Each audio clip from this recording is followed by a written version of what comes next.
Chief of Staff ng OBP, binigyan ng isa pang pagkakataon para humarap sa pagdinig ng House Blue Ribbon Panel. Brigada Haji Caaminio, ibrigada mo! Brigada Live Report. Nagpasya ang House Committee on Good Government and Public Accountability na muling ipasabina ang Chief of Staff ni Vice President Sara Duterte na si Attorney Zulaika Lopez upang padaluhin sa susunod na pagdinig. Sa pagpapatuloy ng investigasyon ng komite hinggil sa issue na paggastos ng pondo ng OVP, nabatid na nagpadala ng liham si Lopez kung saan ipinakikiusap nito ang pagliban sa pagdinig para sa humanitarian reasons dahil kailangan umano niyang bantayan ang tiyahin na may sakit na nasa Amerika. Pero ayon kay Santa Rosa City Lone District Representative Dan Fernandez, tila ito na ang bagong scheme ng resource persons upang makapagpalusot.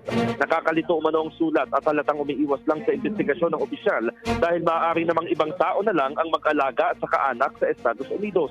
Payag naman si Deputy Speaker J.J. Suarez na bigyan pa ng isang pagkakataon si Lopez, ngunit dapat ay dumalo na siya sa susunod na pagdinig dahil may hangganan ang lahat.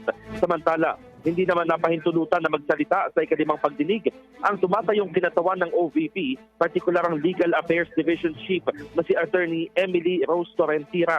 Naisa na ni Torrentira na ipaliwanag kung bakit hindi natanggap ng mga opisyal ang subpoena, ngunit agad siyang binara ng mga kongresista dahil hindi siya nanumpa, hindi siya imbitado at walang komunikasyon mula sa OVP na siya ang ipinadalang representative.